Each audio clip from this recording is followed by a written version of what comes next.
This morning, as I was walking from the breakfast back here, I saw a motorcycle that caught my attention. เช้าวันนี้นะครับเมื่อข้าพเจ้าเดินจากโบสถ์เอกมัยแล้วก็กลับมาที่นี่เนี่ยก็เห็นรถมอเตอร์ไซค์คันหนึ่งคันงามเลยทีเดียวก็ได้ใส่ใจหมายถึงว่าเรียกร้องความสนใจ It's not a common motorcycle that I see in Thailand. มันไม่ใช่เป็นรถมอเตอร์ไซค์ธรรมดาที่เราเห็นตามปกติ And I was looking at who was with the motorcycle. I saw the back of him and I thought, who is that? แล้วก็เห็นแต่ข้างหลังคนขี่นะครับก็สงสัยใครนะขี่รถมอเตอร์ไซค์แบบนี้ The man was taking off his helmet. แล้วก็คนขี่นะก็ถอดหมวกออก And as he turned around, I said, oh, I know who that is. พอเขาหันหน้าผมรู้จักแล้วใคร That's Ajahn Atikom, นั่นคืออาจารย์ติคม the hospital president, the mission hospital เป็ president. นผอ.ของโรงพยาบาลมิชชั่น So I was already walking over there to meet whoever owned that motorcycle. ก็ผมก็กำลังจะเดินไปหาเจ้าของรถมอเตอร์ไซค์คันนั้น I said, is that yours? He said, yes, it's ผม mine. ก็ถามว่านี่เป็นของอาจารย์เหรอ I ใช่ said, oh, I had one like that in America. ผมก็มีมอเตอร์ไซค์แบบนี้ตอนที่ผมอยู่อเมริกา And it reminded me of something that happened to me back in America. แล้วก็ทำให้ผมมีความทรงจำถึงในสมัยที่อยู่อเมริกา I had a motorcycle that I liked very much. ผมมีมอเตอร์ไซค์คันหนึ่งที่ชื่นชอบมาก But I moved from my parents' house to go to college and I left the motorcycle back at my parents' แล้วตอนที่ house. ผมไปเรียนในมหาวิทยาลัยเนี่ยผมก็ทิ้งรถมอเตอร์ไซค์นั้นไว้ที่บ้านพ่อแม่แล้วก็ไปอยู่ที่หอพัก Where I was going to college was 1,000 miles away from my parents' house. จากที่บ้านเนี่ยต้องเดินทางไปเป็นพันกว่าไมล์นะครับไปเรียนหนังสือ And when I got to school, I thought, I need that motorcycle to go to and from work. เพราะพอไปถึงมหาวิทยาลัยแล้วเนี่ยก็มาคิดได้ว่าเนี่ยฉันต้องมีมอเตอร์ไซค์คันนี้เพื่อที่จะเดินทางไปทำงานไปกลับ So I asked my parents, could you bring the motorcycle to the city where I'm going to school? Could you bring it? ก็เลยถามคุณพ่อคุณแม่บอกว่าพ่อแม่ช่วยส่งมอเตอร์ไซค์คันนั้นมาให้ที่ผมอยู่ได้ไหม They didn't want to, but they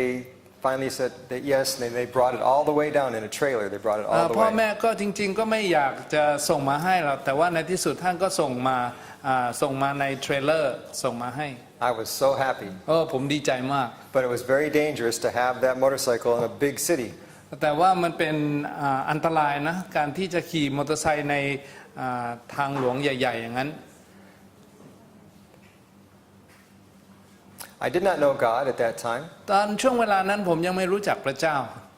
I didn't care about God. ผมไม่สนใจเกี่ยวกับพระเจ้า I never had a Bible, never read the Bible. ไม่เคยมีพระคัมภีร์ไม่เคยอ่านพระคัมภีร์ At that time of my life, I was wanting to be as far away from my parents as I could so I could just experiment with life. และช่วงเวลานี้ผมอยากจะอยู่ห่างไกลบ้านเพื่อจะได้มีชีวิตอย่างเสรี But while I was in that city, things happened to me that I could not explain. แต่ตอนที่ผมอาศัยอยู่ในเมืองนั้นเนี่ยมีบางสิ่งบางอย่างที่เกิดขึ้นที่ไม่สามารถที่จะอธิบายได้ I'll tell you some of them. จะ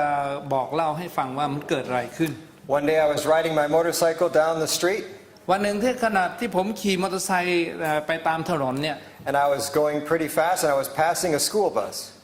แล้วก็ขี่ค่อนข้างเร็วแล้วก็แซงรถโรงเรียนรถบัสโรงเรียน And as I started to pass the bus, I heard my name really loud and clear, like Mike. แล้วขณะที่แซงรถบัสคันนั้นไปแล้วเนี่ยได้ยินเสียงเรียกชื่อของผมเนี่ยอย่างดังเลยบอกว่าไมค์ And I knew it meant to stop. แล้วผมเข้าใจคำการเรียกชื่อนั้นน่ะหมายความว่าให้หยุด I'll tell you why this is important to me. ผมอยากจะบอกว่าทำไมมันถึงสำคัญ Growing up in my parents' home, my parents taught me to obey. ตอนที่ผมเติบโตมาในครอบครัวเนี่ยพ่อแม่สอนให้เชื่อฟัง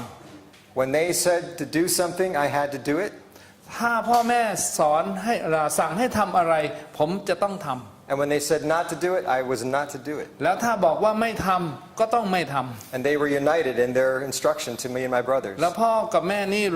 รวมตัวกัน สั่งอะไรต้องเหมือนกัน And I knew consequences would happen if I disobeyed. แล้วผมรู้ว่าถ้าผมไม่ได้เชื่อฟังนั้นผลจะตามมาเป็นอย่างไร So on that day when I was passing that motorcycle and I got the impression I needed to stop right then, I put the brakes on immediately. แล้ววันนั้นเนี่ยเวลาผมแซงรถบัสคันนั้นได้ยินเสียงแล้วผมรู้สึกผมจะต้องหยุดรถทันทีก็กดเบรก That very instant a car came from in front of the bus and came right where I was going to be. แล้วในวินาทีเนี่ยก็มีรถเก๋งอีกคันนึงตัดหน้ามาทันทีทันใด And I realized I would have been hit. แล้วผมก็รู้ตัวได้ว่าผมถ้าไม่หยุดรถเนี่ยจะต้องถูกชนแน่นอน I was shocked. What happened? แล้วผมก็ตกใจว่าเกิดอะไรขึ้น And I looked at the school bus and all the windows were closed. No one was there to say my name or แล้วก็ knew ผม me. หันไปดูในรถบัสกระจกก็ปิดหมดไม่มีใครจะตะโกนออกมาเรียกชื่อผมได้ I didn't know who called my name. แล้วก็ไม่รู้ว่าใครเรียกชื่อผม I thought, what is that? นั่นอะไรอะ Whatever it was, it saved my life. แต่ไม่ว่าจะอะไรก็ตามเนี่ยเสียงนั้นเนี่ยได้ช่วยชีวิตผม But while I was going to college in that big city, I was living like a prodigal son. แล้วชีวิตที่ผมใช้อยู่ในมหาวิทยาลัยเนี่ยมันเป็นเหมือนกับบุตรน้อยเสเพล I was glad I was away from my parents' house because I didn't want to hurt their heart, but I wanted to try many things that I knew they didn't want me ผม to ก็ดี try. ใจที่ไม่ได้อยู่กับพ่อกับแม่ เพราะว่าไม่อยากจะทำให้พ่อแม่เสียใจ แต่ในเวลาเดียวกันก็อยากจะลองใช้ชีวิตที่ไม่เคยมีอิสระมาก่อน I thought I was very happy. ผมคิดว่าผมมีความสุข One of our friends, his name was Jim. เพื่อนของผมคนหนึ่งชื่อจิม He was not in our school, but we would go to his apartment and gather over there after school. เขาไม่ได้อยู่ในโรงเรียนเดียวกัน แต่ว่ามักจะไปที่ห้องของเขาเสมอ I thought Jim had the best of the best. ผมคิดว่าจิมเนี่ยเขาสุดยอดเลยเขามีอะไรทุกสิ่งทุกอย่าง I looked up to him. แล้วผมก็มีความรู้สึกเชิดชูเขา I thought he has everything I want. เขามีทุกอย่างที่ผมอยากจะมี He has a very good job. เขามีงานการที่ดี He has a very nice car. แล้วเขามีรถเก๋งดี He has a nice apartment. ๆ แล้วก็มีห้องอพาร์ตเมนต์ที่สวยงาม He had a really powerful stereo system. แล้วมีเครื่องเสียงกระหึ่ม All kinds of music. แล้วก็มีดนตรีมากมาย He had a very beautiful girlfriend. แล้วก็มีแฟนสวย And he used to put on these parties with lots of food and alcohol, all kinds of stuff. ๆ แล้วก็จัดปาร์ตี้เสมอเลย แล้วมีเครื่องดื่มสารพัดมึนเมา A bunch of us would go over to his house and his apartment and we would just gather and enjoy ourselves แล้ว there. เพื่อนๆก็มักจะไปที่อพาร์ตเมนต์ของเขาแล้วก็สนุกสนานเฮฮากัน Now this part is for the pastors to listen to. อันนี้ที่จะกล่าวต่อไปนั้นสำหรับศิษยาภิบาลที่จะฟัง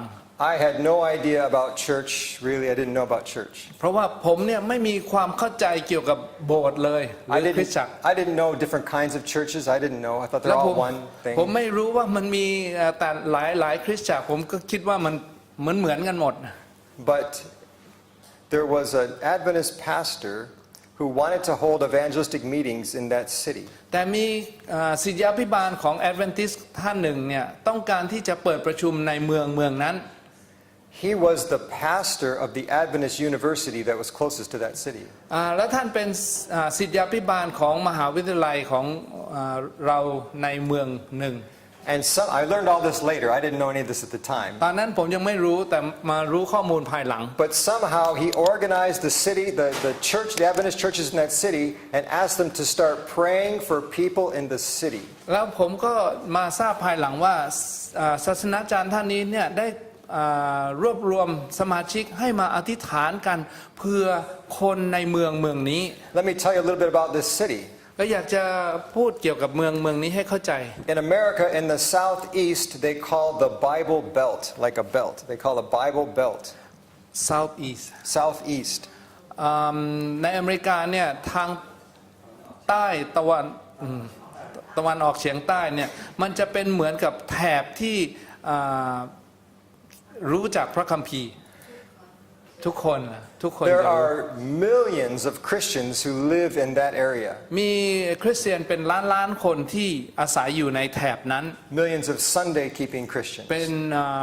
คณะวันอาทิตย์ นับล้านคน People would come and they would try to give me literature or knock on my door and talk to me about Jesus. I didn't care about any of that. ก็มักจะมีคริสเตียนที่มาเคาะประตูแล้วก็เอาใบปลิวมาให้แล้วก็มาเชิญชวนให้ไปแต่ผมก็ไม่สนใจ If they gave me something when they left, I would throw it in the trash. เวลาเขาให้ใบปลิวอะไรมาผมพอเขากลับไปผมก็ทิ้งถังขยะ Zero interest. ไม่มีความสนใจใด ๆ ทั้งสิ้น But as the church members of that city started praying, แต่เมื่อสมาชิกโบสถ์เนี่ยได้รวมตัวกันอธิษฐาน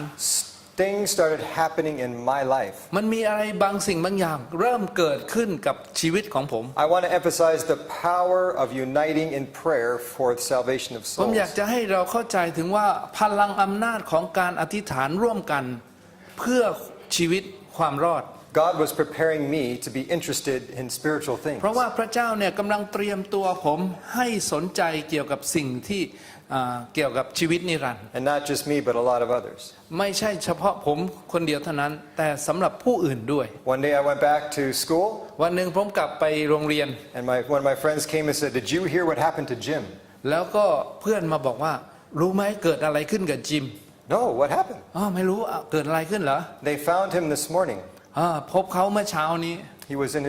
his bathroom. เขาอยู่ในห้องน้ำ He was dead. เขาตายแล้ว He took a gun and pulled the trigger. เขาเอาปืนมาแล้วก็ยิงหัวตัวเอง I couldn't imagine why. ผมคิดไม่ออกเลยว่าทำไม What's wrong? มันเกิดอะไรขึ้น He had everything. เขามีทุกสิ่งทุกอย่าง Why would he kill himself? ทำไมเขาถึงต้องฆ่าตัวตาย It didn't make any มัน sense. ไม่มีเหตุมีผล It brought so much confusion to me. มันทำให้ผมรู้สึกสับสน I thought, how could he do that? เขาทำอย่างนั้นเพื่ออะไร He should be so happy. เขาควรจะมีความสุข But for someone to do that, their life had to be empty. แต่การที่คนหนึ่งคนใดทำอย่างนั้นเนี่ยชีวิตของเขาต้องว่างเปล่า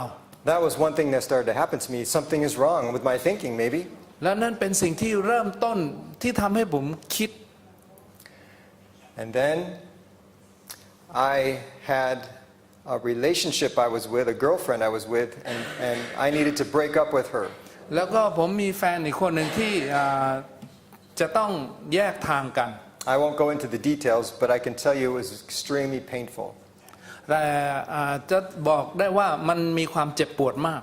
I never knew the human heart could hurt so much. ไม่เคยรู้เลยว่าหัวใจของเรานั้นสามารถเจ็บปวดได้ขนาดนั้น Have you ever been in so much emotional turmoil that you can't eat and you can't sleep, you're just stressed? เราเคยไหมที่ว่าหัวใจของเราแตกสลายจนถึงขนาดว่ากินไม่ได้นอนไม่หลับ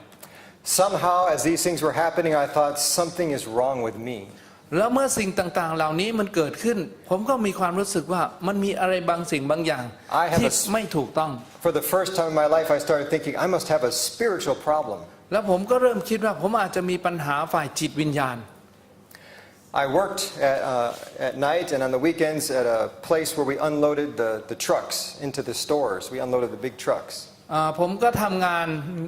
เวรกลางคืนกับเวรสุดสัปดาห์ที่จะต้องถ่ายโอนสินค้าจากรถบรรทุก And so I went to that work, and then I went to the mall where we worked, and I thought I need to get a book to teach me about spiritual things. แล้วหลังจากที่ทำงานเสร็จเนี่ยผมก็ไปร้าน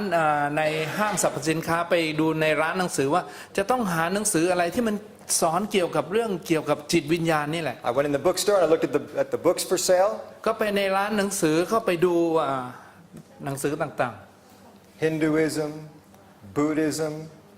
ศาสนาพุทธศาสนาฮินดู all kinds of stuff. สารพัด I couldn't decide what to get. ก็ไม่รู้จะเลือกหนังสือเล่มไหน And as I'm looking at all these books, I heard this clear sound in my thought in my mind. ขณะที่มองดูหนังสือเหล่านั้นก็ได้ยินเสียงมันชัดเจนว่า Why don't you start with the Bible? ทำไมไม่เริ่มจากพระคัมภีร์ล่ะ I was shocked. Who said that? ใครพูด I didn't see a Bible on that shelf. ไม่เคยเห็นพระคัมภีร์ไม่เห็นพระคัมภีร์อยู่ในห้างในชั้นนั้น I never had a Bible. ไม่เคยมีพระคัมภีร์ I don't know where to buy แล้ว Bibles. ก็ไม่รู้จะไปซื้อที่ไหน I left the store. แล้วผมก็เลยออกจากร้านนั้นไป But I knew there was two guys at work that both were Christians. แล้วเพื่อนที่ทำงานอยู่ด้วยกันเนี่ยทั้งสองคนนั้นเป็นคริสเตียน They're my friends. เขาเป็นเพื่อนผม So I asked one of them, Dennis, does your church sell Bibles? ผมก็ถามเพื่อนว่าเนี่ยเดนิส ที่โบสถ์ของเธอเนี่ยขายพระคัมภีร์หรือเปล่า I told him, I want a Bible. Can you help me get a Bible? ผมอยากได้พระคัมภีร์ช่วยหาให้ผมหน่อย He was very kind. He said, I'll get you a Bible. เขาดีมากเลยเขาบอกว่าเดี๋ยวจะหาให้ And he did. He gave me a Bible. แล้วเขาก็ให้ผมเล่มหนึ่ง I tried to read it. ผมเริ่มอ่าน I couldn't understand it. ไม่เข้าใจเลย I opened up Genesis 1:1. I started reading. เปิดปฐมกาลบทที่1 ข้อ 1เริ่มอ่าน I really couldn't understand. ไม่เข้าใจ It didn't make sense. มันฟังดูไม่มีเหตุไม่มีผลไม่มีสาระ And I was still living a very worldly life. แล้วผมก็ยังใช้ชีวิตอย่างชาวโลก I would say my life was caught up in rock and roll kind of things. ชีวิตผมเนี่ย Music. ก็อยู่ในยุคสมัยของ rock and roll I used to go down to the club with my friends, and we would go there and watch these new bands as they played, and it was like a bar with the bands แล้ว playing. ก็มักจะไปกับเพื่อนๆไปที่บาร์แล้วก็ไปฟังวงดนตรีที่เขาร้องเพลงเล่นดนตรีแบบนี้ And in school, I was taking photography. แล้วก็ในวิทยาลัยเนี่ยผมได้เรียนสาขาการถ่ายรูป So I thought it was the best thing to be able to get right up on the stage with my camera and take these pictures of these rock stars. แล้วผมก็คิดว่าโอ้เป็นสิ่งที่ดีนะที่ได้ไปที่เวทีการแสดงแล้วได้ถ่ายรูปดารานักแสดงนักร้องต่างๆ A lot of bands would come to the city and come to that place that were just beginning to become famous. แล้วก็มีวงดนตรีมากมายที่มาที่เมืองนี้เนี่ยที่กำลังเริ่มจะโด่งดัง And so I was so happy to be in that circle when they were becoming เพราะ famous. ฉะนั้นผมก็ชอบที่จะอยู่ในแวดวงเนี้ย But things happened in that concert hall that started to make me concerned. แต่มันมีอะไรบางสิ่งบางอย่างที่เกิดขึ้นในเวทีนั้นที่ทำให้ผมนั้นต้องกังวล I don't want to say the names of the bands, ก็ไม่อยากจะเอ่ยชื่อ but one of these is very famous now. แต่ว่ามันก็มีชื่อเสียงนะ But that night when I was there, there was something evil happening as they played their music. ในขณะที่คืนนั้นที่ผมอยู่ในการแสดงนั้นน่ะมันมีอะไรบางสิ่งบางอย่างที่ชั่วร้าย I'm not a church person, but I knew that something was wrong in that building that ผม night. ไม่ได้เป็นคริสเตียนในเวลานั้นแต่ผมรู้ว่ามันมีอะไรบางสิ่งบางอย่างที่ชั่วร้ายเกิดขึ้น I actually got a little concerned that what am I into? How do I get out of this? แล้วก็ผมก็รู้สึกกังวลว่าผมจะออกจากสถานการณ์นี้ได้อย่างไร But I kept doing things that I didn't realize then, but I was opening my life to evil spirits. แต่ว่าผมก็เข้าใจว่าผมเนี่ยได้ปล่อยตัวให้มาอยู่ในสภาพอิทธิพลของความชั่วร้าย The music was part of it. ดนตรีเนี่ยเป็นส่วนหนึ่ง The alcohol was part แล้ว of it. ก็สุราก็เป็นอีกส่วนหนึ่ง Drugs was part of แล้ว it. ก็ยาเสพติดก็เป็นอีกส่วนหนึ่ง All of that kind of stuff. ทั้งหมดเนี่ยสิ่งเหล่านี้มันรวมกัน I actually at one point was attacked by an evil spirit. แล้วมีอยู่ครั้งหนึ่งมาถึงจุดหนึ่งที่ถูกโจมตีด้วยวิญญาณชั่ว When I was home alone in my apartment, something came and tried to strangle me, and ในขณะที่ผมอยู่ในห้องพักส่วนตัวเนี่ยตามลำพังก็เหมือนกับว่ามีอะไรเนี่ยมาบีบคอผม I'd never been so terrified in my ไม่ life. เคยกลัวมาอย่างนี้มาก่อนใน I ชี had วิต no idea what was แล้ว happening. ก็ไม่รู้ว่ามันเกิดอะไรขึ้น I didn't have language for that. ไม่มีภาษาคำบรรยายได้ I never heard about that kind of thing happening. และไม่เคยเห็นอะไรแบบนี้มาก่อน And as I thought maybe I might even die that night, the only thing I could think of was cry out to God. แล้วผมคิดว่ากำลังจะตายในคืนนั้นเนี่ยก็สิ่งเดียวที่คิดได้ก็ขอให้พระเจ้าช่วย I remember that Bible was by my bedside, and I grabbed the Bible and I just yelled to God, "Help!"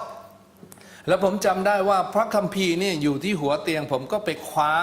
พระคัมภีร์มาแล้วก็บอกพระเจ้าได้คำเดียวว่าพระเจ้าช่วยด้วย And that thing was gone off of me, and I knew immediately evil was real and God is real. แล้วก็ทันทีที่กล่าวว่าพระเจ้าช่วยด้วยเนี่ย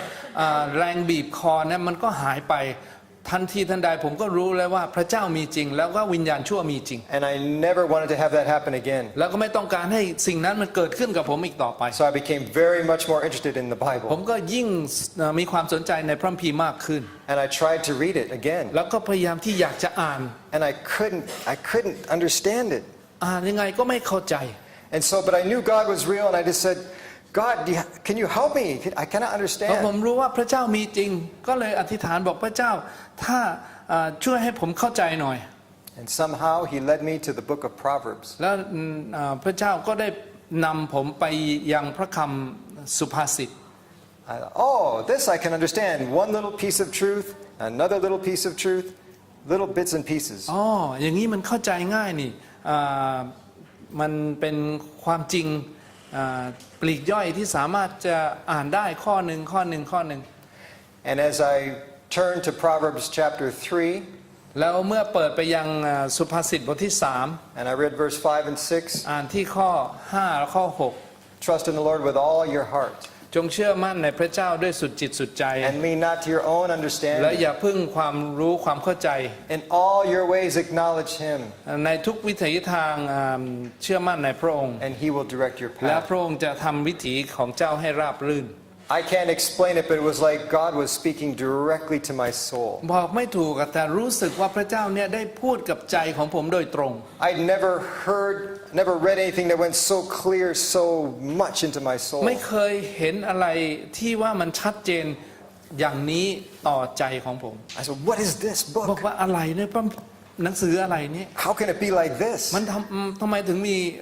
มีพลังอย่างนี้ I was very interested to keep reading. What else am I going to แล้ว find in here? ผมก็เริ่มสนใจอยากจะอ่านต่อไปว่ามันมีอะไรอีกในนี้ And I can tell you, I have continued to find God speaking to my heart as I read แล้ the วผม Word. พบว่าพระเจ้าเนี่ยได้ตรัสกับผมต่อไปเรื่อย I had no interest in church, ๆผมไม่มีความสนใจที่จะไปโบสถ์ but the churches in the city started mailing out invitations to evangelistic meeting. แต่ว่าสมาชิกในโบสถ์เนี่ยเขาก็เริ่มที่จะออกไปแจกใบปลิวไม่ใช่ใบปลิวบัตรเชิญในการเปิดประชุม God had been doing something with me that I had two thoughts going in my mind constantly. พระเจ้าได้ทำบางสิ่งบางอย่างกับชีวิตของผมที่ทำให้ผมมีความคิดอยู่2ประการ I couldn't get rid of these thoughts. แล้วก็ทำยังไงก็ไม่สามารถที่จะปล่อยวางความคิดนี้ได้ First thought is the end of the world is coming. ความคิดแรกก็คือวาระสุดท้ายของโลกกำลังจะมาถึงแล้ว I don't know what happens to me when I แล้ die. วผมไม่รู้ว่าจะเกิดอะไรขึ้นถ้าผมตาย If I turned on the TV, ถ้าผมเปิดโทรทัศน์ดู the end of the world is coming. มันมีสิ่งเลวร้ายว่าเห็นชี้ให้เห็นว่า I โลกกำลังจะ I สิ้นสุด look at the newspaper, the end of the world is coming. ดูหนังสือพิมพ์สิ่งเลวร้ายก็สิ้นสุดปลายของโลกก็ I มา listened to the ถึง radio, พ the อ end of ฟัง the วิ world ท is ยุ coming. ก็เหมือนกัน I just kept getting this all the เหมือ time. นกับได้ข่าวสารว่าโลกนี้กำลังจะถึงที่สิ้นสุด I thought, I got to know what's going on. ผมจะคิดว่าผมจะต้องหาสาเหตุให้รู้ได้ว่ามันเกิดอะไรขึ้น This is the power of prayer. นั่นเป็นอำนาจของการอธิษฐาน Not my prayer, but God's people ไม่ใช่ praying. เป็นการอธิษฐานของผม แต่เป็นการอธิษฐานของพี่น้องสมาชิก Let me tell you the second thought. และอยากจะบอกถึงประการที่สอง This one was really strong, และอันเนี้ยมันค่อนข้างแรง and it frustrated me และทำให้ผมรู้สึกอึดอัด because I was thinking this: somebody knows something I need to know. เพราะว่ามีใครบางคนที่รู้บางสิ่งอย่างบางอย่างที่ผมไม่รู้และผมจำเป็นต้องรู้ Somewhere there's somebody who knows something I must know, มีใครบางคนที่รู้ที่ผมจำเป็นต้องรู้ but I don't know where they are. แต่ก็ไม่รู้ว่าคนเหล่านั้นอยู่ที่ไหน I don't know how to find แล้ว them, จะไปหาที่ไหนได้ but I was wanting to know where are they. แต่อยากจะรู้ว่าพวกคนเหล่านี้เนี่ยอยู่ที่ไหน Then I got the invitation, the brochure came in the mail. แล้วในที่สุดผมก็ได้รับบัตรเชิญมาในตู้จดหมาย I was going to art school. I was attending art school at the time. ตอนนั้นผมเรียนอยู่วิทยาลัยที่สอนเกี่ยวกับเรื่องศิลปะ I was photography major. ผมสาขาเอกสาขาการถ่ายรูป My roommates were commercial art majors. แล้วก็เพื่อนๆก็เป็นศิลปะของการทางธุรกิจ And so I was interested in art because of my own interest, but also my roommates. แล้วก็ผมเนี่ยสนใจเกี่ยวกับเรื่องศิลปะ And when that brochure came, it caught my attention. แล้วเวลาบัตรเชิญเนี่ยมาเนี่ยมันดึงดูดความสนใจของผมมาก On the cover of that brochure was all kinds of prophecy symbols of beasts and creatures coming out of the sea. แล้วก็หน้าปกบัตรเชิญเนี่ยจะมีรูปของสัตว์ร้ายต่างๆที่เป็นสัญลักษณ์มากมาย I looked at that painting, that illustration, ผมได้ดูรูปที่วาดนั้นอ่ะเป็นillustration เป็น painting, picture. picture เป็นรูปที่illustration เรียกว่าอะไร It was excellent. They did it มัน very well. เขาวาดได้ดีเยี่ยม but it talked about the end of the world coming. แต่ได้พูดบอกว่าที่สุดปลายของโลกกำลังจะมาถึง It had my attention. แล้วก็เรียกร้องความสนใจของผมทันที And somehow one of the movies I had gone to had something to do with Revelation or Apocalypse, and so it was talking about Revelation. And I thought, Revelation, that's already in my mind. แล้วก็หนังที่ผมไปดูเรื่องหนึ่งเนี่ยมันพูดถึงวิวรณ์นะฮะแล้วก็เวลาได้บัตรเชิญมาก็พูดถึงวิวรณ์มันเรียกร้องความสนใจทันที I had somehow got the idea that the book of Revelation was very important. แล้วผมก็เลยมีความรู้สึกว่าวิวรณ์หนังสือวิวรณ์เนี่ยมันต้องสำคัญแน่นอน I had never heard the name Seventh-day Adventist, not even once. ไม่เคยได้ยินชื่อของ Seventh-day Adventist แม้แต่ครั้งเดียวมา But I read the book of Revelation in the Bible. แต่ผมได้อ่านหนังสือพระคำวิวรณ์ Remember that Bible my friend gave me? จำได้ไหมที่เพื่อนให้ผม I read that Revelation ผม book ได้อ่านพระคำวิวรณ์ and I was so confused. แล้วยิ่งอ่านก็ยิ่งงง I went back to work and I told my friend, I have two questions. Dennis, I got two questions แล้ว about ผม this. ก็ไปทำงานก็ไปถามเพื่อนที่เป็นคริสเตียนบอกเดนิสผมมีคำถาม2 คำถาม What is this lamb? What is the Lamb of God? What พ is ระ the เมสสโป lamb? ดกของพระเจ้านั้นมันคืออะไร He said, it's Jesus. เพื่อนก็บอกว่าลูกแกะนั้นน่ะก็คือพระเยซู That didn't make any sense to me. It went over my head. It's like, I don't know what that means. ไม่เข้าใจเลย I don't มัน know. ท่วมท้นจนไม่รู้เรื่อง And then I said, my other question is, แล้วผมก็ถามคำถามอีกต่อ what is Armageddon? What is the battle of Armageddon? แล้วอามาราเกโดนเนี่ยมันคืออะไร He said, I'll have to give you a book about that. I don't know how to explain it. ผมบอกเขาก็บอกว่าไม่รู้จะอธิบายไงเดี๋ยวจะหาหนังสือมาให้ So he gave me a book and I tried to read that. เขาก็เอาหนังสือมาให้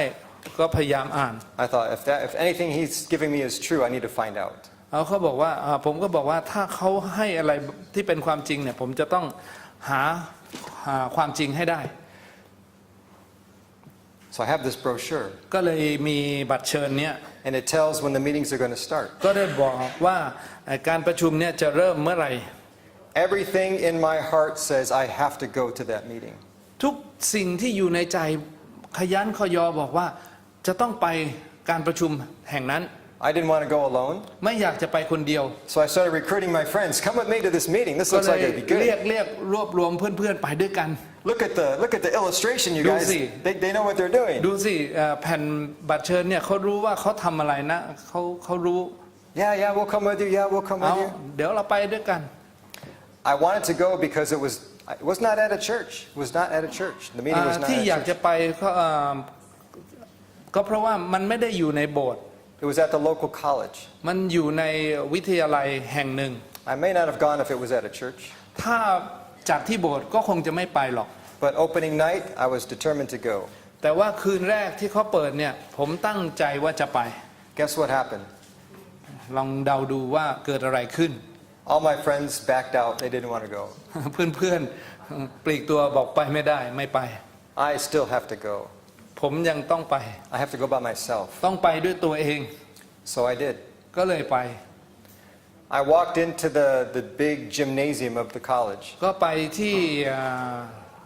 สนามกีฬาของมหาวิทยาลัย I had never been to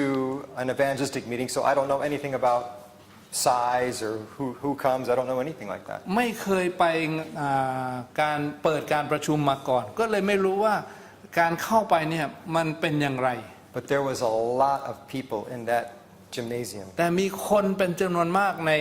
โรงยิมของวิทยาลัยนั้น And this might be of interest to the pastors. นี่อาจจะเป็นเรื่องที่น่าสนใจสำหรับศาสนาจารย์ There's a number of churches, Adventist churches in that city. เพราะว่าในเมืองนั้นเนี่ยมีโบสถ์ของ Seventh-day หลายโบสถ์ And they had organized so that the different pastors were kind of overseeing different sections of the seating. แล้วก็เขาได้วางแผนหรือว่าจัดระบบระเบียบว่าศาสนาจารย์แต่ละโบสถ์เนี่ยจะดูแลในการนั่งของในแต่ละส่วน And as we came and sat down, they would make friends with us, introduce, greet us, welcome us. เมื่อเวลาแขกที่เข้ามานั่งเนี่ยศาสนาจารย์ก็จะ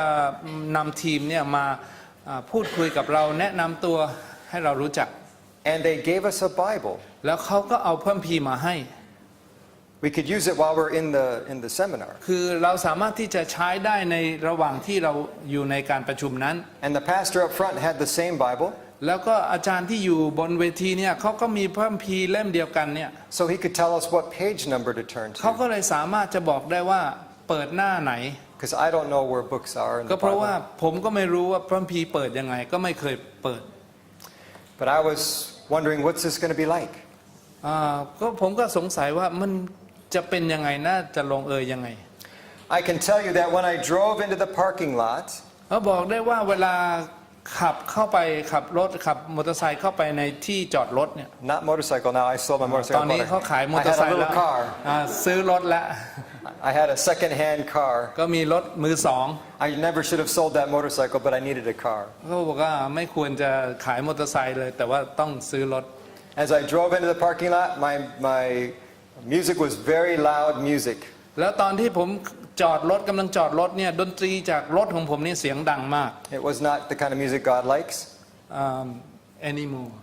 don't like anymore It's the kind of music that is not heavenly music, it's worldly music. มันไม่ได้เป็นดนตรีจากสวรรค์นะเป็นดนตรีของฝ่ายโลก As the meeting started to begin, they had a song service. แล้วก็เมื่อการประชุมกำลังเริ่มเนี่ยเขามีการนำเพลง And the first thing I realized, this people have terrible music. ความคิดที่อยู่ในหัวของผมอันประการแรกก็คือคนเหล่านี้นี่มีดนตรีที่แย่มาก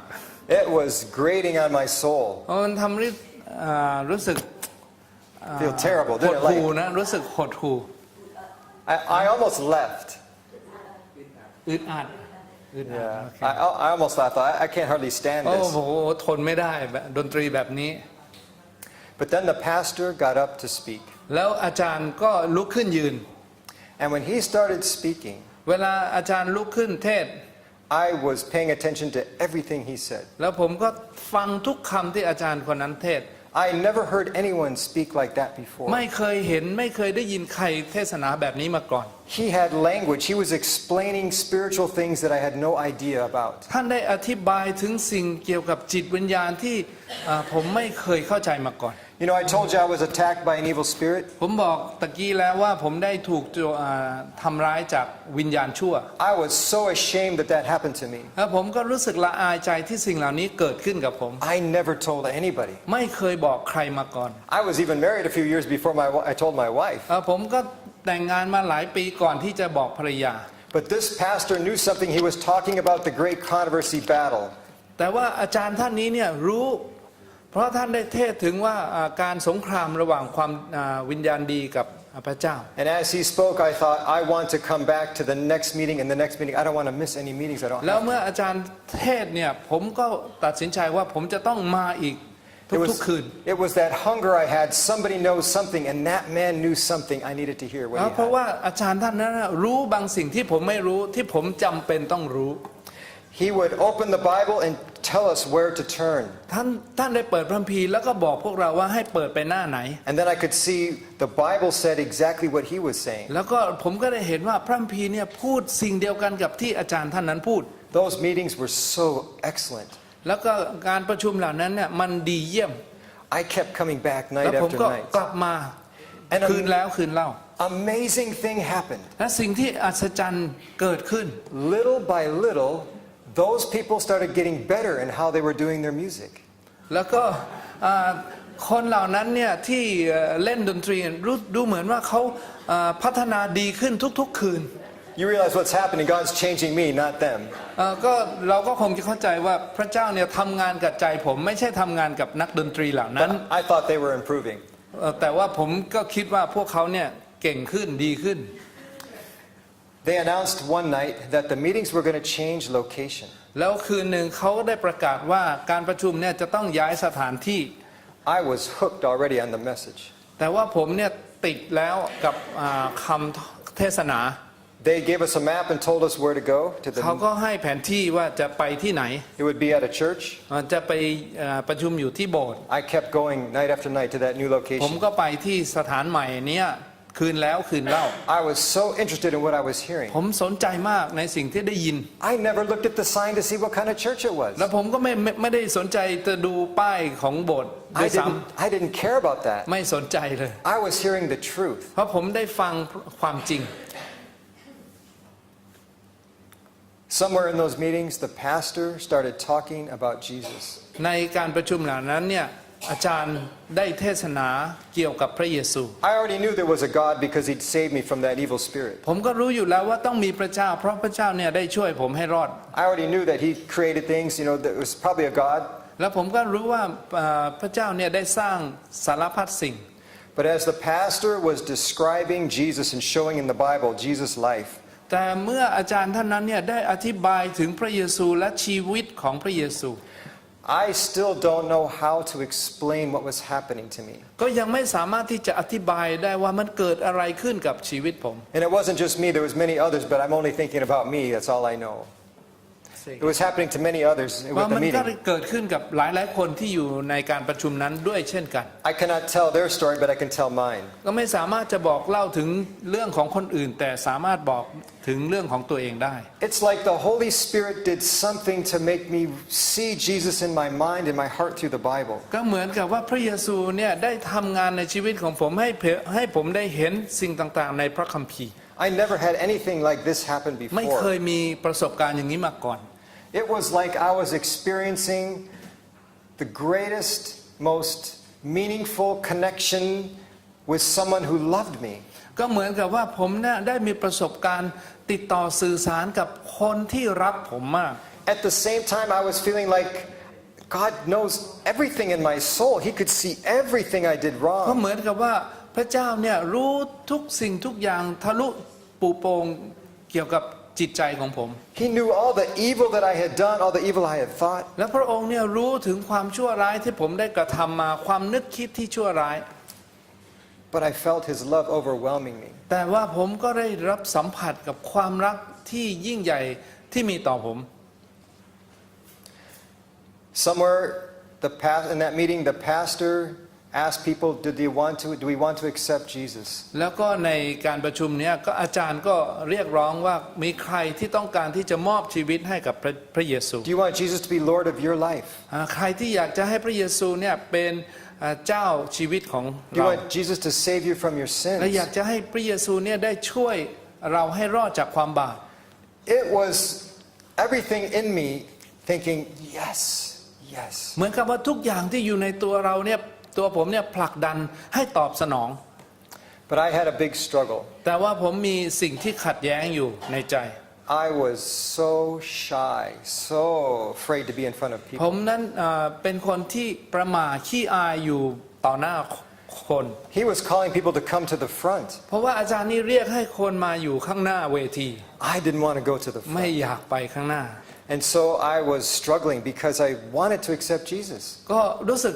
ขัดแย้งใจเพราะว่าอยากจะรับพระเยซูอยู่ But I didn't want to go forward. แต่ไม่อยากจะออกไปข้างหน้า But I couldn't sit still. แต่ก็นั่งอยู่ไม่ได้นั่งไม่ติด Everything in me wants to respond. ทุกอย่างในตัวนี้ก็อยากจะตอบสนอง That was a big struggle มัน going on เป็น in my รู้สึก heart. การขัดแย้งเย็นในใจอย่างยิ่ง I ใหญ่ was starting to cry and I was starting to shake. ก็เริ่มรู้สึกจะร้องไห้แล้วก็สั่น I don't know what to do. ไม่รู้จะทำยังไง And the pastor wouldn't be quiet. และอาจารย์ก็ไม่ยอมหยุดพูด He สักที kept calling us to the front. ก็ There's เรี maybe ยก one มา more. เรียกมีใครอีกไหมมีใครอีกไหม And I finally decided I have to go forward. I don't care. ในที่สุดผมก็ตัดสินใจจะต้องออกไปไม่สนใจอะไรละ I don't care what people think. ไม่สนใจว่าใครจะคิดยังไง I ก็ don't ตาม care how I feel. ไม่สนใจว่าตัวเองจะรู้สึกยังไง The only thing I want to do is give my life to the one who loves me like มี that. สิ่งเดียวที่อยากจะทำก็คืออยากจะมอบชีวิตให้กับผู้ที่รัก He knows everything about my soul and he still loves me? พระองค์รู้จักทุกสิ่งทุกอย่างในชีวิตผมและยังรักผมอยู่หรือ I cannot turn away from him. ไม่สามารถที่จะหันหลังให้กับความรักนี้ได้ So I went forward. ก็เลยเดินไป The meetings continued. การประชุมก็มีต่อ You know, they kept handing out cards and they asked us to write down our decisions. เขาก็ส่งการ์ดมาให้เราเขียนว่าเราตัดสินใจอะไร I don't know about these kind of things. I never been to this before. ไม่รู้ว่ามันเกี่ยวกับอะไร เพราะไม่เคยไปมาก่อน So when they ask questions, I write my answer down. Yes, yes. I write down and I turn in my card. เวลาเขาบอกว่าให้กรอกอะไรก็เขียนตอบใช่ตลอดนะแล้วก็ส่งคืน Do you need prayer? Yes, I need prayer. ต้องการการอธิษฐานไหมใช่ตอบต้องการ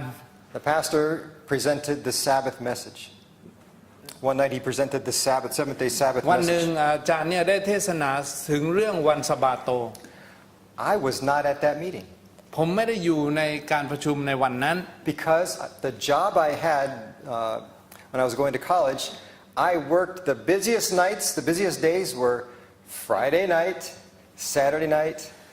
Friday night and Saturday were our busiest times for unload the แล้วตอน trucks. ที่ผมไปเรียนหนังสือเนี่ยต้องทำงาน เวลาทำงานเนี่ยคืนวันศุกร์กับคืนวันเสาร์เนี่ยมันเป็นวันที่ยุ่งที่สุด So I didn't go to that meeting. ก็เลยไม่ได้ไปการประชุม But there was a young man who was in the section that I was sitting in, and he kept asking me, "Is there anything I can do? Anything I can help you with?" And in the meeting. ตอนที่นั่งอยู่ในการประชุมเนี่ยก็มีผู้ชายคนหนึ่งก็ถามว่ามีอะไรที่คุณต้องการไหม He was a ministerial student at the college. เขาเป็นนักศึกษาศาสนศาสตร์ที่อยู่ในวิทยาลัยนั้น And I told him, "I'm going to be not able to come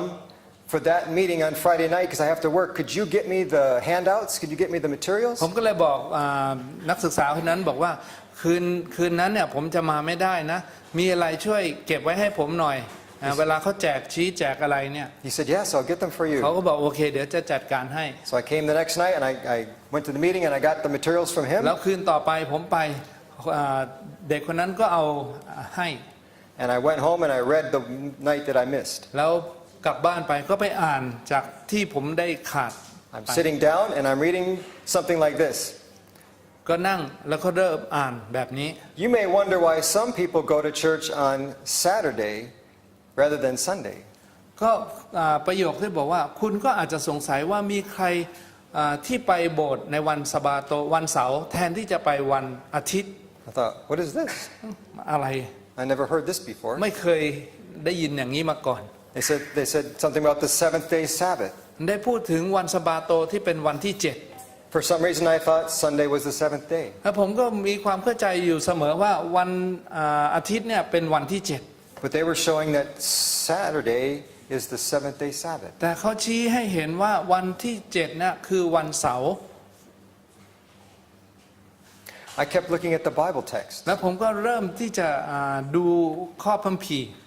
I was shocked. แล้วก็รู้สึกตกใจ How could I live my life to that point and never hear this truth? แล้วใช้ชีวิตมาจนถึงเวลานี้ได้ยังไงแล้วไม่รู้จักความจริงเลยเหรอ I read that paper again. แล้วผมก็เลยอ่าน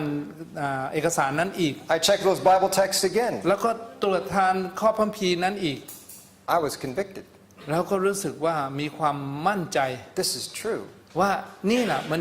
คือความจริง Remember I told you about my parents? จำได้ไหมที่บอกว่า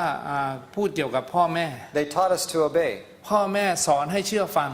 I met my heavenly Father. ตอนนี้ผมได้พบกับพระบิดาในสวรรค์แล้ว And so naturally now I have to say, I have to obey my heavenly Father more than my earthly father. แล้วแน่นอนผมถูกสอนมาอย่างนั้น ผมก็จะต้องเชื่อฟังพระบิดาในสวรรค์มากกว่าพ่อแม่บนโลกนี้ Every night at the meetings, the pastor would ask, the pastor over my area would say, "Do you have any questions?" แล้วก็ทุกคืนเนี่ยอาจารย์ที่เทศนาที่ดูแลฝ่ายที่ผมอยู่เนี่ยก็จะถามว่ามีคำถามอะไรไหม Most nights I said, "No, I don't have any questions." ส่วนใหญ่เนี่ยจะไม่มีคำถามอะไร But now I had questions. แต่เวลานี้มีคำถามแล้ว So I looked for that pastor, ก็เลยหาอาจารย์ท่านนี้ and he asked me again, "Do you have any questions?" อาจารย์ก็ถามว่ามีคำถามอะไรไหม I said, "Yes, Pastor, I have questions." อาจารย์ผมมี Is this what? Am I reading this correctly? That the seventh day is Saturday, and I need to keep the Sabbath เนี่ย day? ผมอ่านถูกหรือเปล่าที่วันเสาร์เป็นวันที่7เนี่ยถูกไหม He said, "Yes." ใช่อาจารย์บอก I struggled. แล้วผมก็รู้สึกขัดแย้งในใจ I had just started a new job. เพราะผมเพิ่งได้งานใหม่ I had just finished college, and I was just starting the job that I really wanted. แล้วผมเพิ่งจบมหาวิทยาลัยแล้วก็ได้เริ่มงานที่ผมชอบมาก I had two jobs now, the one on the weekends แล้วตอนนี้ผมมีงานสองงานแล้วงานแรกที่อยู่สุดสัปดาห์ And now my main job working in a commercial photography studio. แล้วก็ตอนนี้เป็นงานหลักเนี่ยก็คือทำงานอยู่ในสตูดิโอเกี่ยวกับการถ่ายภาพ So he helped me to realize you have to make a decision. Are you going to serve God with all your heart? แล้วก็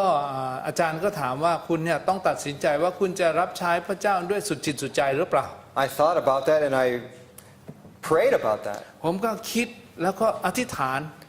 And I thought I have to follow God. ผมก็ตัดสินใจว่าผมจะต้องเชื่อติดตามพระเจ้า So I went to my weekend job. แล้วผมก็เลยไปที่งานตอนทำงานที่สุดสัปดาห์ And I told the boss, แล้วก็บอกหัวหน้า I'm accepting the seventh-day Sabbath and I cannot work on Friday night sundown to Saturday night sundown. แล้วก็บอกว่าตอนนี้เนี่ยผมได้รับเป็นสมาชิกของคริสตจักรวันเสาร์แล้วผมไม่สามารถทำงานคืนวันศุกร์ได้แล้ววันเสาร์ I didn't want to lose that job. จริงๆแล้วผมก็ไม่อยากจะสูญเสียงานนั้น I really liked that เพราะ job, ผมชอบงานนั้นมาก but I was willing to lose it. แต่ผมยินดีที่จะสูญเสียงานนั้น And the supervisor tried to say, couldn't you work sometimes? Couldn't you do this? And I said no. แล้วหัวหน้างานก็พยายามที่จะหาทางให้ผมว่าแล้วเสาร์เว้นเสาร์งี้ได้ไหมผมก็บอกว่าไม่ And I was praying, Lord, help me. แล้วผมก็อธิษฐานในใจว่าพระเจ้าช่วยด้วย And that man said, okay, we'll give you Sabbath off. แล้วในที่สุดเนี่ยหัวหน้าเขาบอกตกลงแล้วจะให้เธอหยุดวันเสาร์ We can see that you're faithful and we'd like to keep you, not lose you totally. เราเห็นว่าเธอเนี่ยสัตย์ซื่อในการงานเราไม่อยากจะให้สูญเสียเธอเราจะจัดเวลาให้ But then I still had to go to my new job. แต่ว่ายังไงผมก็ต้องไปงานที่งานใหม่ The man that owned the company was Catholic. แล้วก็เจ้าของบริษัทที่ผมทำงานใหม่เนี่ยมันเป็นชาวแคทอลิก I had just gotten hired. ผมเพิ่งได้รับการว่างงานจ้างงาน And I told him I can continue working as long as I don't have to work on Friday night to Saturday night. ผมบอกเขาบอกว่าผมสามารถทำงานให้กับคุณได้ตราบใดที่ไม่ต้องทำงานตั้งแต่คืนวันศุกร์ถึงคืนวันเสาร์ From sundown to sundown I can't work. Is it okay? ตั้งแต่พระอาทิตย์ตกดินจนถึงพระอาทิตย์ตกดินในคืนวันเสาร์ได้ไหมแบบนี้ I was ready to lose that job ผม too. ก็เตรียมพร้อมที่จะสูญเสียงานนั้นด้วยเช่นกัน And I really needed that job. และผมจำเป็นต้องมีงานนั้นจริง I had looked for months to find a ๆ job and found that ใช้ one. เวลาหลายเดือนกว่าจะได้งานนี้ But I put it all on the altar and said, okay, God, แต่ผมก็ฝากไว้บนแท่นบูชาบอกพระเจ้า I'm trusting you. ผมฝากความเชื่อไว้กับพระองค์ And that Catholic man said, แล้วก็เจ้าของที่เป็นชาวแคทอลิกนั้นบอกว่า you won't have to work on Sabbath. เธอไม่ต้องทำงานในวันสะบาโต I told him I'll work any other hours, any other days, but not that time, not that 24 hours I cannot work. ผมบอกว่าผมยินดีจะทำวันไหนก็ได้ตราบใดที่ไม่ตรงกับช่วงเวลานี้ And I worked there for many years and I did sometimes 24-hour shifts. I did many ththings, but I never had to work the seventh-day แล้ว Sabbath. ก็ผมทำงานในบริษัทนั้นหลายปี แล้วบางครั้งเนี่ยทำงานตลอด 24 ชั่วโมง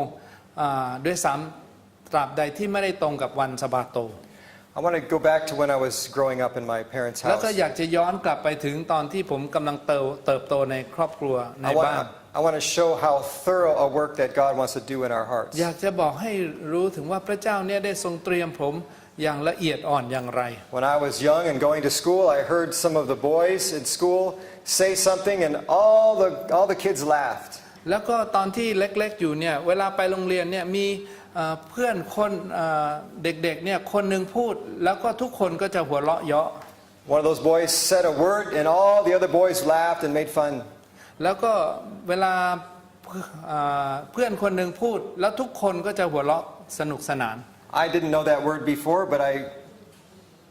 remembered the word. ผมก็ไม่เคยได้ยินคำนี้มาก่อน แต่ว่าก็พยายามจำไว้ล่ะ I was at my parents' house แล้วก็ตอนนั้นอยู่ที่บ้านพ่อแม่ and I decided to say that word. แล้วผมก็คิดว่ามันคงจะสนุกก็เลยพูดคำนั้นขึ้นมา I like making people laugh. ชอบใจอยากจะให้คนอื่นนี่หัวเราะ But when I said that word, my parents were not happy. แต่ว่าพูดคำนี้แล้วพ่อแม่ไม่หัวเราะ They did not laugh. หัวเราะไม่ออก My mother told me, we never say that word in this house. แม่ก็บอกว่าเราไม่เคยพูดคำแบบนี้ในบ้านของเรา And she punished me. แล้วคุณแม่ก็ลงโทษ They never say that again in this แล้ว house. ก็ไม่เคยพูดคำนั้นอีกในบ้าน I never did. แล้วก็ไม่เคยทำ That word ต่อ never ไป came out of my mouth แล้ว again. คำนั้นก็ไม่เคยออกมาจากปากอีก I learned before I was a Christian, I learned to be careful what I say.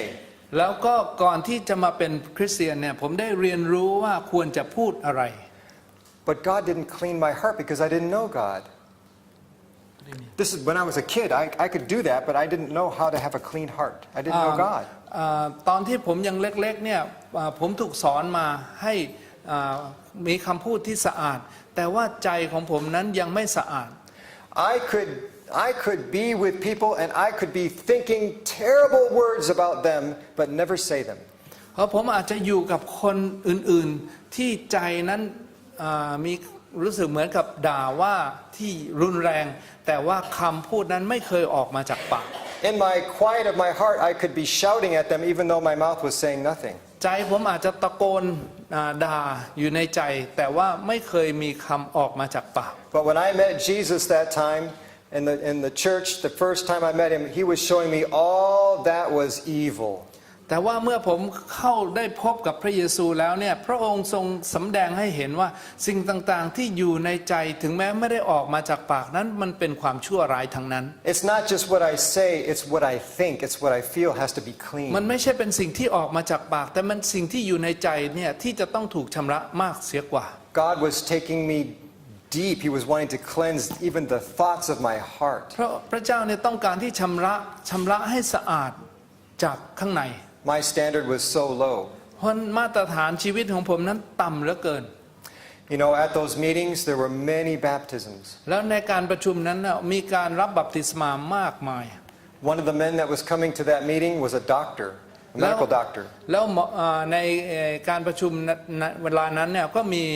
คนที่มาคนหนึ่งเป็นแพทย์ He was a Sunday church leader. เขาเป็นผู้นำของคริสตจักรวันอาทิตย์ When he heard the Sabbath truth, he thought they must be wrong. แล้วเมื่อเขาได้ยินเกี่ยวกับข่าวของวันสะบาโตหมอวันนี้ก็บอกว่าพวกนี้จะต้องผิด And he started studying to prove that they were wrong. แล้วหมอนี่เริ่มที่จะศึกษาค้นคว้าเพื่อที่จะพิสูจน์ว่าพวกนี้ผิด He had all these books. เขาก็มีหนังสือต่างๆมากมาย And the more he studied, the more he realized it's true. แล้วเขายิ่งศึกษามากเท่าไหร่เขาก็ยิ่งรู้ว่าสิ่งที่คริสตจักรนี้พูดนั้นเป็นจริง And he accepted the truth และในที่สุดก็ยอมรับความจริง and was baptized แล้ว also. ก็รับบัพติศมาด้วย He became the medical director of one of the largest sanitariums, natural health sanitariums in America. แล้วก็ในที่สุดเนี่ยท่านนี้ก็เป็นผู้นำของศูนย์สุขภาพหนึ่งในที่ใหญ่ในอเมริกา I told you about the cards I was filling out. จำได้ไหมที่พูดถึงว่าการ์ดที่ได้เขียนกรอกลงไป One night they handed out cards for baptism. วันหนึ่งเขาได้แจกแบบฟอร์มนี้ให้เขียนถึงว่าจะรับบัพติศมา They had a special music that night. และคืนนั้นมีเพลงพิเศษด้วย The music had gotten so beautiful over time. ก็เพลงนั้นรู้สึกไพเราะมาก And that night there was a family that stood up to sing the special music. และคืนนั้นก็มีครอบครัวหนึ่งได้ลุกขึ้นยืนร้องเพลง It was a husband and wife and I think 2 children. แล้วก็สามีภรรยาแล้วก็มีลูกอีก2 คนร้องเพลงด้วยกัน They announced that the wife had cancer. แล้วก็ได้ประกาศบอกว่าภรรยาของครอบครัวนี้มีมะเร็ง And they didn't know if she would live or not. ก็ไม่รู้ว่าเขาจะมีชีวิตอยู่หรือไม่ But when they sang that special music, it was beautiful. She was praising God even though she was suffering. แต่ว่าเวลาเขาร้องเพลงแล้วเนี่ยมันไพเราะมากถึงแม้ว่าเธอรู้ตัวว่าเธอนั้นมีมะเร็งอยู่ And they sang a song about a man that had leprosy. เขาได้ร้องเพลงเกี่ยวกับชายคนหนึ่งที่เป็นโรคเรื้อน His name was Naaman, and he was told to go into the river and dip 7 times and he would come up clean. เพลงนั้นได้บอกว่านามานเนี่ยได้ถูกบอกให้ไปจุ่มตัวลงแม่น้ำ7 ครั้ง That song and that message touched my heart. เพลงนั้นเนี่ยได้ประทับใจของผม And then the pastor gave a message about baptism. แล้วก็อาจารย์นั้นก็ได้เทศนาเกี่ยวกับการรับบัพติศมา make a commitment to Jesus and be baptized in the water, การที่จะ underwater. commitment มอบตัวของเราเนี่ยให้กับพระเยซูและรับบัพติศมา I filled out my card, yes, I want to be baptized. ผมก็กรอกในแบบฟอร์มนั้นบอกว่าต้องการรับบัพติศมา I don't know what it means exactly, ผมก็ไม่รู้ว่าเข้าใจว่ามันหมายความว่าอย่างไรรับบัพติศมา but I made a decision I will be baptized. แต่ผมก็ตัดสินใจจะรับบัพติศมา That night, I went to my apartment คืนนั้นผมกลับไปที่ห้องพัก and I set my alarm. แล้วก็ตั้งนาฬิกาปลุก And about 1 a.m., my alarm went off and I got up. พอตอนตีหนึ่ง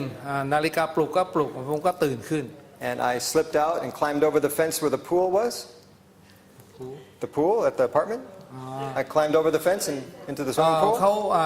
เขามีสระว่ายน้ำแล้วก็เขาปิด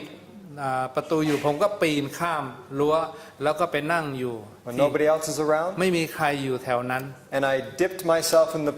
pool 7 times. แล้วผมก็ไปจุ่มตัวลงในสระว่ายน้ำนั้น7 ครั้ง And I said, God, I'm giving you my life. บอกพระเจ้าผมมอบชีวิตให้กับพระองค์ That's all I knew. นั้นผมก็รู้เท่านั้น And later, the pastor came to visit ตอนหลัง visit me. อาจารย์ก็มาเยี่ยมผมที่บ้าน And he said, we need to talk about baptism. อาจารย์บอกว่าเราจะต้องคุยกันถึงเรื่องรับบัพติศมา I said, I've already been baptized. ผมบอกว่าผมรับบัพติศมาแล้ว He was surprised. Said, really? แปลกใจก็ว่าจริงเหรอ So I told him what I did. ผมก็บอกอาจารย์บอกว่าผมทำอะไร He said, we need to do something a little different than that. เราต้องทำอะไรที่ไม่เหมือนกับอย่าง I นั้ was น disappointed. ผมรู้สึกผิดหวัง But then I thought, okay, if I have to be baptized with the pastor, then I'm going to ask him something that really would be special for me. เพราะนั้นผมบอกว่าถ้าจะต้องรับบัพติศมาด้วยศาสนาจารย์เพราะนั้นอยากจะทำอะไรให้พิเศษ I thought he will never agree to my request. แล้วก็อาจารย์คงจะไม่เคยตกลงด้วย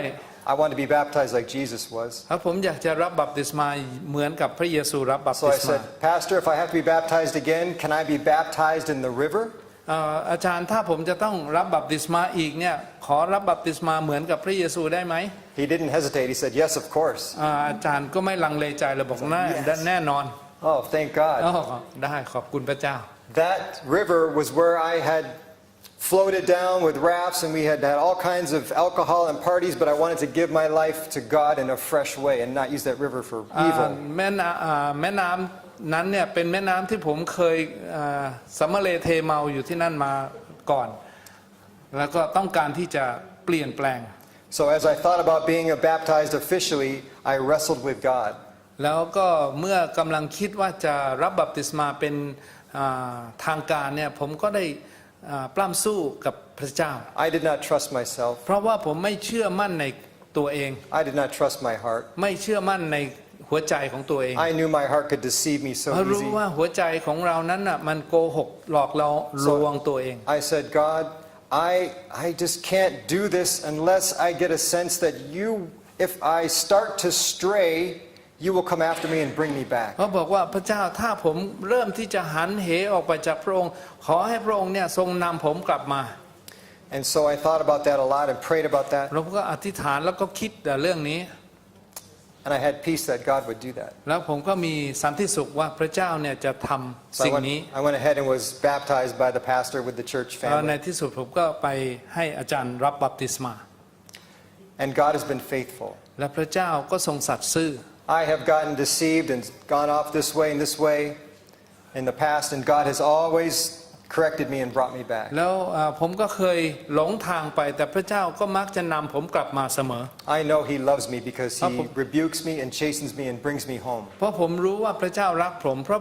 ระองค์จะสอนผมว่าผมผิดอย่างไรตีสอนแล้วก็จะนำผมกลับมา So the reason I tell you that story เหตุผลที่ผมเล่าเรื่องนี้